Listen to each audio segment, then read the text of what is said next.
Magandang araw po sa inyong lahat mga kababayan at welcome back.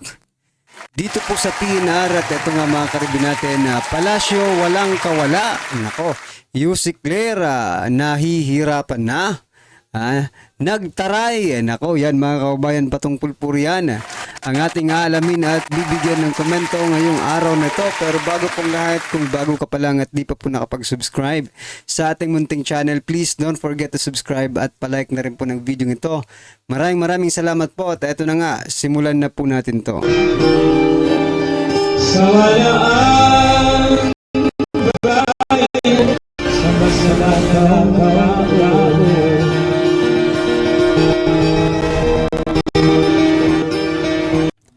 So mga kababayan, bago po natin muling i-play ang video ito, nako ito mga kababayan, i-share na naman natin itong mga nagte-trending na mga balita dito po sa mundo ng social media. At unahin na nga po natin itong si Yusik Claire Castro, no? Ito mga kababayan, pakinggan po natin at bigyan natin ng konting reaksyon itong si Yusik Claire Castro. Kung meron po tayong estimate, mga ilang milyon po ito. Wala pa po siyang milyon. Sa loob po ng 3 taon sa pwesto ng Pangulong Marcos. Yun po yung sinabi ko, hindi pa ito pa po kompleto. Kasi po ang sabi 1 million per year. So para mabuo yung backlog na 6.5 million housing units po ng Pilipinas. Okay, sinabi naman po ng ating Pangulo na ito po yung salita niya, and I quote, "We are aiming for 1 million homes, 1 million low-cost and socialized homes a year. It is an ambitious number, but we will try very, very hard."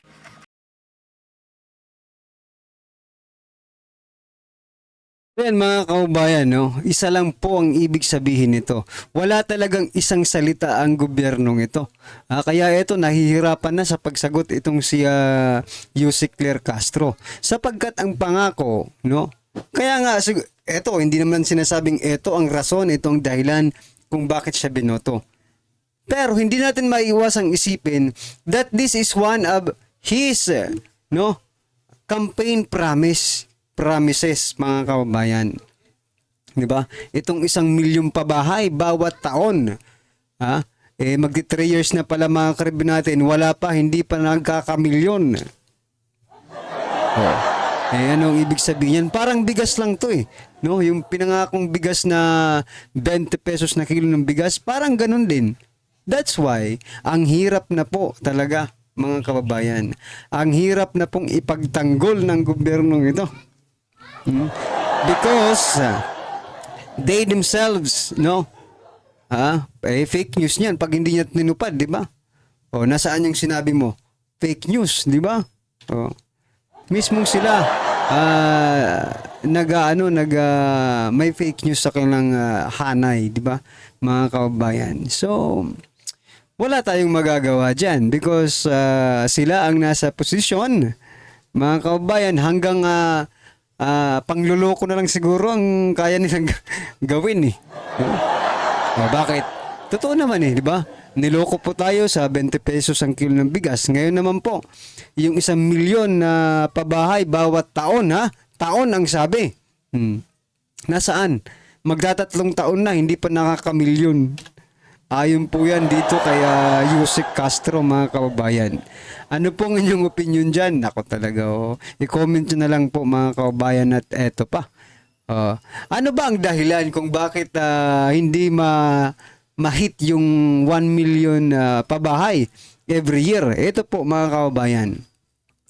The government is having difficulty reaching its target of constructing 1 million low-cost housing units each year. Nako, because few developers, yan, nabubulol na naman tayo, okay? Few developers are interested in taking part in the pambansang pabahay para sa Pilipino program. Konti lang daw ang interesado. Sa pakikipag-ano dito sa gobyerno, no? Taking part, ibig sabihin nakikipagtulungan or something na nakikipag-deal, no? Dito sa gobyerno. Bakit kaya? Kaya mga kababayan, hindi kasi nilagay dito kung bakit eh. Bakit konti lang ng mga developers ang interesado, no? Ito ang nakikita ko. Ito opinion lang ha. Baka ayaw ng mga developers na ito, mga kababayan, na pati yung pangalan nila ay masangkot sa korupsyon.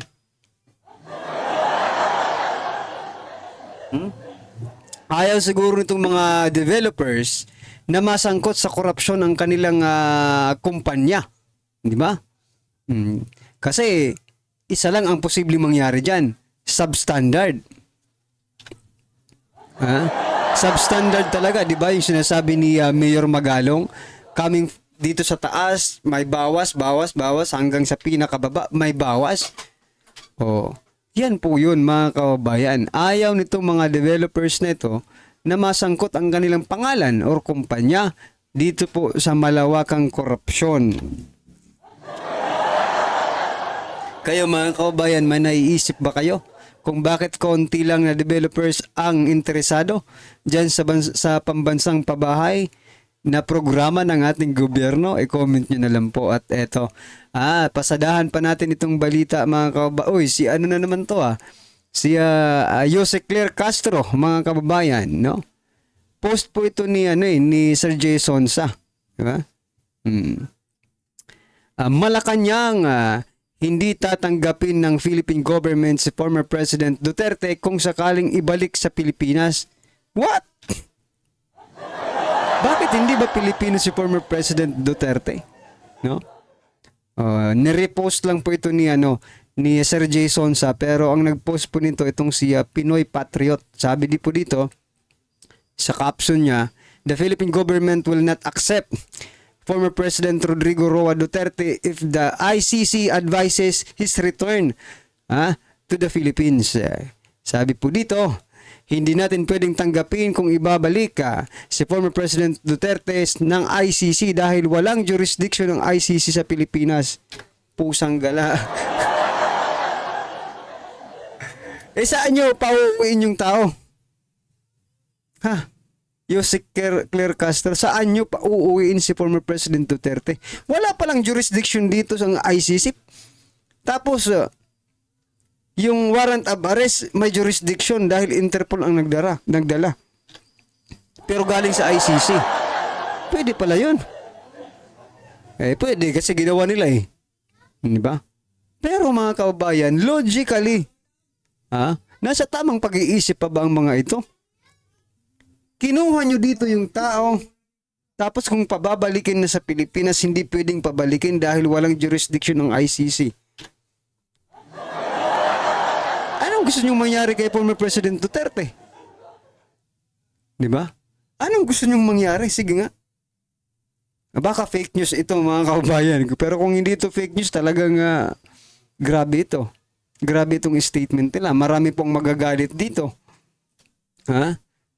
Kung pauuwiin na pala ng ICC si former President Duterte, hindi pala pwedeng makauwi dito, mga kababayan, sapagkat sabi po nila ni Jose Claire Castro, no? Walang jurisdiction ng ICC sa Pilipinas. Kaya hindi pwedeng ibalik ng ICC former President Duterte sa Pilipinas. Nako po. Kanina ko pa nga tinatanong sarili ko mga kababayan, ano pang akala nyo kay former President Duterte hindi Pilipino? Matapos nyong kaladkarin, ipagkanulo ninyo sa ICC, kung pababalikin pala, hindi nyo natatanggapin. Okay lang, sige, wag nyong tanggapin ng gobyerno kayo. Ng gobyerno natin. Pero sa taong bayan, di ba? Ano ba talagang gobyerno? Ang gobyerno kasi mga kababayan, ang basic foundation ng government is the people, no?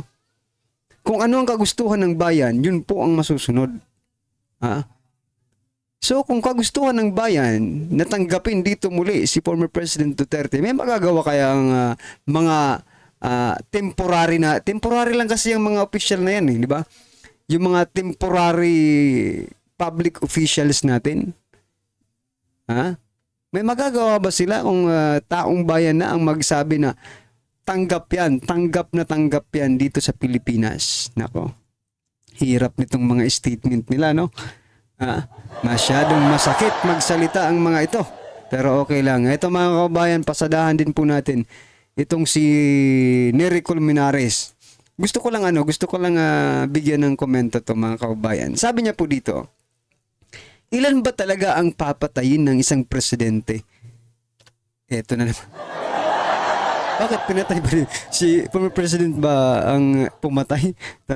Ito talaga si Nery Colmenares, di ba? Para masabing krimen o ito sa sangkatauhan or crimes against humanity.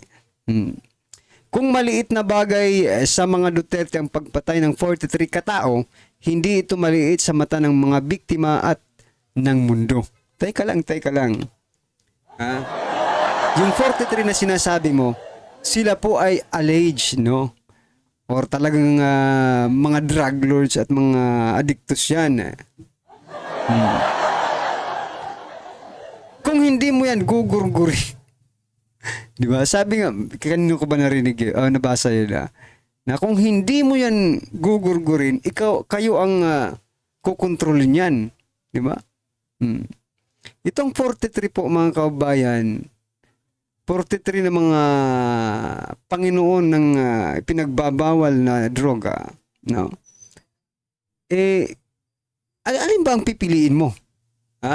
Yung millions, yung thousands of innocent Filipino, yung mga buhay nila o itong 43 lang? Hindi, nagtatanong lang tayo mga kabayan, di ba? Hindi naman ito mga santo na 43 na ito. Ito po yung mga demonyo na nag-anyong tao. Ano sa palagay nyo mga kabayan? May tama ba itong si Colmenares? Hindi nga lang 43 yung inaakusan ninyo 30,000 Nery Colmenares yung inaakusan ninyo. Ang hinihingi lang po ni Vice President Sara Duterte ay mga pangalan ng 30,000 na yan. Kasi ang hirap naman, kakasuhan mo yung isang tao, hindi mo alam yung mga pangalan ng mga nagkakaso sa'yo or mga biktima na sinasabi ninyo. Di ba? Yun yung mahirap doon. O kung kayo ang papipiliin mga kabayan, alin ang pipiliin ninyo? No? Ang ma-save ang millions of innocent Filipino or itong 43 na alleged drug lords mga kabayan? Mukhang gustong ipagtanggol ni Nery Colmenares itong 43, no? 43 mga kabayan. Well, anyway, kung ipagtatanggol mo yun, ipagtanggol mo. Di ba?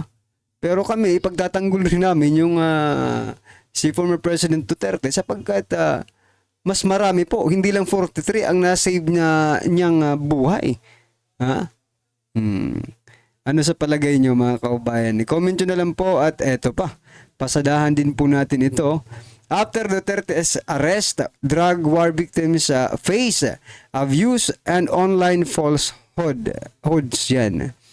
Kayo rin naman Kayo rin naman po ang gumagawa ng mga kasinungalingan, no? Kaya kayo nababatikos ng sa social media. Diba? Yung iba, like for example ni Aling Sheila, nagpapagamit, hindi natin alam kung nabayaran ba kasi 2024 lang na gurgur yung kanyang anak, diba? Tapos yung isang doktor din ginamit yung kanyang ama na AJK victims pero hindi naman pala.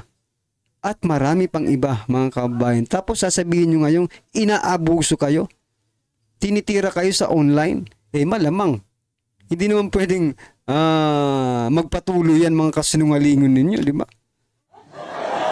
Hindi po yan pwede mga kababayan. Okay? Ito pa. Ito, good news naman tayo mga kababayan. Kilala nyo yan? Si Kaufman, di ba? Sabi po dito mga kababayan sa post ng Daily Tribune 1 hour ago, Duterte lawyer compelling grounds to throw case out. Mukhang mababasura. Rodrigo Duterte's lead lawyer said Sunday there was a compelling argument to throw out the International Criminal Court case against the former president before it even comes on trial. Di ba? Napaka-good news po nito. Bago pa mag-trial, mukhang mababasura na. Ha? Ang kaso ni former President Duterte, ayon po yan sa kanyang attorney, no? Sa kanyang lawyer na si Kaufman, mga kababayan. Palakpakan po natin. Dito, iyak na naman po itong mga mga loyalista di umano, mga kababayan, no? At saka yung mga katulad ni Trillanes, De Lima, Reza Hontiveros at iba pa, no? Na gustong-gusto talagang makulong itong si former President Duterte. Iyak na naman kayo. Nako po. So ito mga kabayan, pakinggan po natin to at bigyan natin ng reaksyon. Ito na po. Pag-usapan natin ngayon yung 26 billion budget ng AKAP na nakapaloob sa 2025 national budget. Nako, mayroon pong petisyon na naisampa sa Supreme Court na humihingi ng temporary restraining order ang mga petitioners para hindi ma-distribute itong AKAP na ito.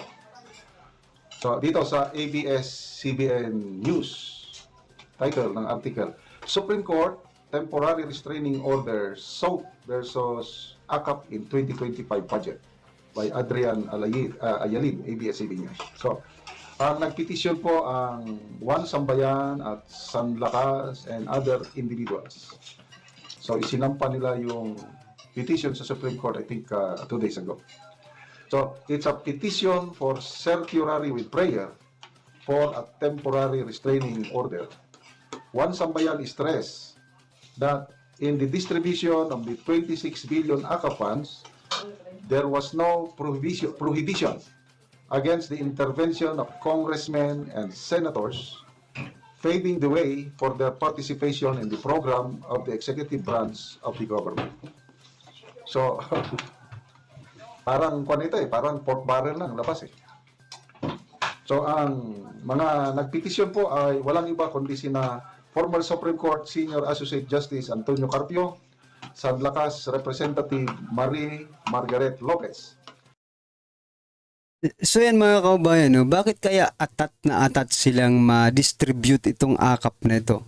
Why can't they wait, no? After election? Ito nga po yung sinasabi ni ito nakikita lang natin ito sa opinion lang. Yung sinasabi ni Mayor Magalong na nagagamit yung pondo ng 2025 sa election. And maybe this is one of the ways of using the fund. Itong pamimigay ng AKAP, mga kababayan.